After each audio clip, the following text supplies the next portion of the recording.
Hello, everyone. You are warmly welcome to Tech for You GH Consulting, and this is 90 Days Excel Skills Challenge series. My name is SK Enim. You are warmly welcome to the day 3. Day 2, we learned about the grades, the rows, and the columns, and today we are going to learn where the engines are kept in Excel, the tools and the functions that we use in Excel, how to locate them on the interface. This video is going to be a long one, so we'll divide it into part 1, part 2, so we can control it. So basically, we're going to concentrate on how to navigate through the interface of Excel and to know all the tabs that you have and when and how to click them to execute the work you want to do. So let's get started. The thing is that many people actually get frustrated with Excel because they can't find the buttons they need. And so today I am going to show you the logic of the ribbons, how the ribbons are organized and the groupings that we have. So by the end of this 10 to 15 minutes video, you won't be searching for tools anymore. You would know exactly where the tools are. So you can click on it to get your job done. So let's get started by looking at the layers that we have on the Excel interface. So we have learned how to open and save, how to check the columns and others. This is practically the Excel interface. Everything here is about Excel, and everything here contributes to the work that we do in Excel. So if you are meeting Excel for at least the 10th day, you should be able to know that all the tabs that we have on this face are not just for beautification, but they are tools and buttons that helps us to execute work. So we looked at the layers we have. The first layer we have at the top here is called the title bar. What the title bar does is that it contains or holds the title of the sheet you have opened or the book that you have opened. So whenever you open a book, then the name comes here. If it has not been saved, you will see either book 1, book 2, or book 3. But the moment you save it, then the name will change. So this one has been saved as day 3, navigating the Excel interface. So that's what you see here. Then we also have the quick access toolbar. Think of the quick access toolbar as a toolbox or a first aid box that you carry with you everywhere you go. So the quick access toolbar can be stocked with tools that we use regularly to do a work, or customize them with tools that we need, so that irrespective of the tabs that we sit on, we will have access to execute some form of simple tasks with using the quick access toolbar. So in the quick access toolbar, we can have something like do and redo, undo and do and redo. We can have like save and save as and other stuff. You can also customize it and add more tools. To just customize the quick access toolbar, you can right click on it, and then you see you can remove the quick access toolbar entirely from it. So sometimes when you pick a sheet and you can't see the quick access toolbar, you just right click on it and then you can also bring it back. So you can also show the quick access toolbar below the ribbon. So when I click on it, it's moved it from the title bar and then place it beneath the ribbon for me, just for easy access. Others want to keep it here, others want to keep it at the top, depending on how you want to keep it. So you can also move it above the ribbon as well. Then the quick access toolbar, you can also be able to customize it, hide the tools, or customize it to see how you want. So this is how we customize it. To be able to customize means that to add or remove some of the tools that you have on it. So you click on it and then you can get access to come inside. And then all the commands that you are using, all the tools that we are using are here. So when you want to add, maybe we want to do refresh all, so that when you click on it, everything in the cell refreshes. I can select it at the left hand side here, click add, and then automatically add it to the right side. And all the tools you have here are the quick access toolbar tools. You can also remove some if you don't want, so you can remove it from it. And then when you click OK, you will see that we have added a new thing, and then we have. You can also click on this small arrow down here to be able to customize your quick access toolbar. So you can add new, you can also add open, you can also add emails, you can add all the things that you want, even print review. So the thing is that when you click on it and then it gives you the checkbox, you are adding. You can also remove them as well. You can remove all of them and then you add. Then you can also go inside and add all other stuff, including also hide your quick access toolbar and also show the below the ribbon like I did over there. So the quick way to customize your quick access toolbar is to click on this small arrow and then you do the interface. Now, apart from the quick access toolbar and the naming, we also have the controls also in the title bar. The controls will minimize the work, and then the controls will also still maximize the work. So you can minimize it, you can maximize it, and then you can close the application entirely. So this one controls the sheet. That's why we call them controls. And if the Excel that you are using is registered in your name, then you see the one that registered here, your name, you put it on it and you see your name, like your account. You can click on it and then you can see your account details and information that will pop up. That is for the title bar. Then we also have find or search in case you want to do something in Excel and you don't know. And so you can just type what you want to do and then it will search a tool that can help you to do that for you real quick over there. So that's how we also use the title bar.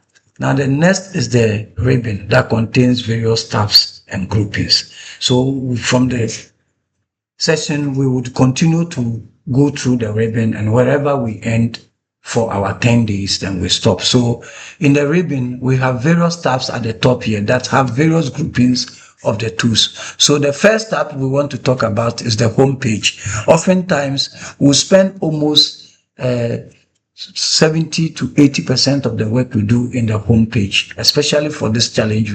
A lot of things we'll be doing at the home page. And the home page tools also shows what happens to the text we have in the cells. So it's grouped in put in various groupings. So we have the clipboard tools, we have the font tools, we have the alignment, we have the number formatting, the styles, the cells, the editing, and the other tools that we can also have. So when you come to the clipboard, it basically controls the copy and paste activities that we do in Excel. So if I want to copy my name from here, I'll just select the cell I want to copy it and then go to copy, and then I can also paste it at another side. We have so many types of pasting, so we'll come back and take the pasting, copy and paste actually, and deal with it practically so that we can know how to copy them and paste. At the same time, in the clipboard, we can also cut. Cut simply means that to move the item or the value of a cell entirely to a different cell. And the copy means you are creating a duplicate of that cell as well. So that's what copy and paste actually means. Then the paint format is it's like a paint. So we copy the format that we have and paste at another place. Assuming I have painted this place yellow and I want to copy this same yellow to another place, I select the cell and then go to format painter, and then it can paint it here, the same format for me.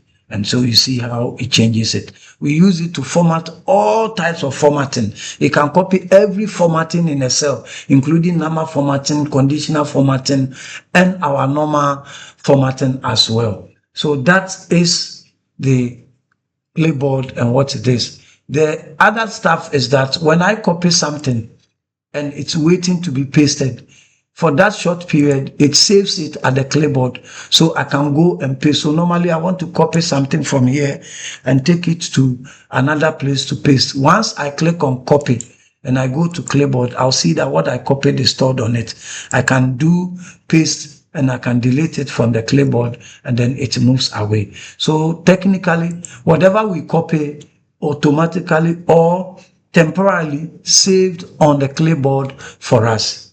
Now, the next grouping we will look at is what we call the font. The font technically deals with how tests are designed in cells. how the look is. So it deals with the bolding, it deals with the type of font that we have, it deals with the size of the font. So the A is when we want to increase it, and the small a is to reduce it as well. We can also color the text and then also be able to color the cell that we have. So that's how the font also works. And then we can apply borders to all of them. So there are different forms of borders that you can apply. You can customize them, the color, the lines, and then you can also draw and erase them as well. So depending on whatever border you want to do, you go to the home tab, click on the font group, and then you can get the border formatting here.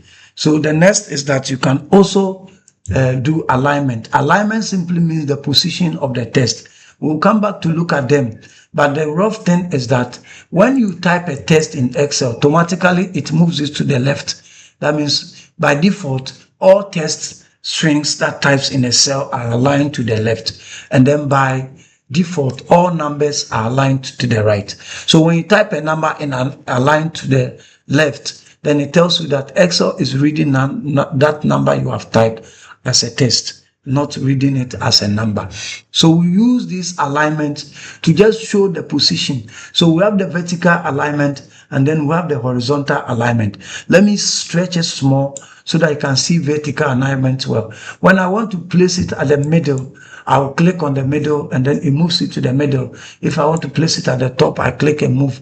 If I want to place it at the right side, I go to the horizontal and then I can put it at the right side, can put it at the left side, or I can center it as well.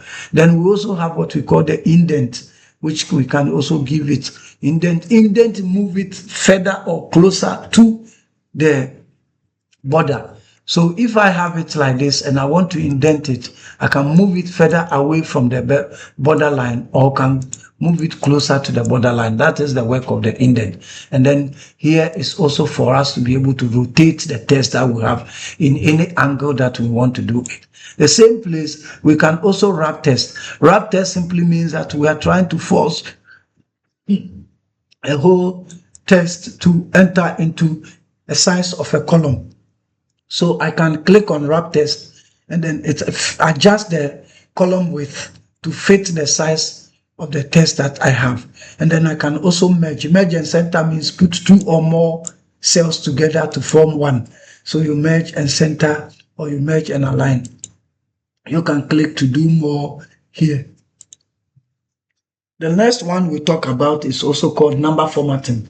We will come and deal with number formatting as a whole. But number formatting technically let us read what we want to read or have meaning to what we have typed. For instance, if I type 5,000 in this cell, is it 5,000 a number, is it a date, or is a currency? The number formatting will tell you what to do it. So I can put it in the currency form. I can increase the decimals and reduce the decimals. I can also check currency and add currency sign to it and all that. I can go to this arrow down here and then there are a lot of formatting that we can do. And that's what I said, we can come back to look at the number formatting. Then we can also look at the styles where we can do conditional formatting, where we can format our tables, where we can also format our cells as well. We'll come back to look at them, how we apply technically. Then we can also look at insert columns, rows, and other stuff or cells and everything that we do. In the day two, we learn how to insert, delete. This is where we do them on the interface. We can also format a lot of things that we can also do in the formatting. Then we have some editing tools for auto sum, auto average. If I want to do direct sums and other stuff, they are all found in the ribbon here under the tools tab. And then we can also do some kind of sorting and filtering. We can also go special. We can do all these other stuff on it. So basically, the tools that are organized or grouped under the home tab are the tools that help us to be able to position or just let us edit the test that we have or the values that we have entered into the cell. And most often we get all these tools as handy and we use them all the time in it. So for this today, we are just trying to know the home tab, and many times that is what we do in the home tab. So the part 2 will concentrate on the other tabs that we have and look at how we go through all of them. Thank you very much for staying with me and learning something about the ribbon, especially the home tab and how to locate the tools. Your assignment is to be able to create the trace sheet, save it, and then begin to click apply color shading, test, type your name, and then look at all the things. Try to click on any of the tools that we have seen here and look at the effect that it will have on the test that you have taken. Thank you very much, and keep blessed and stay tuned for day 4. Thank you and enjoy. Don't forget to click on the notification bell so that when the 4th day is uploaded, you will get it. And also subscribe to this channel. We'll put the assignment and the description below. Kindly go in, read, and do that. And keep your comments coming so that we can engage and learn more throughout this challenge. Thank you and stay blessed.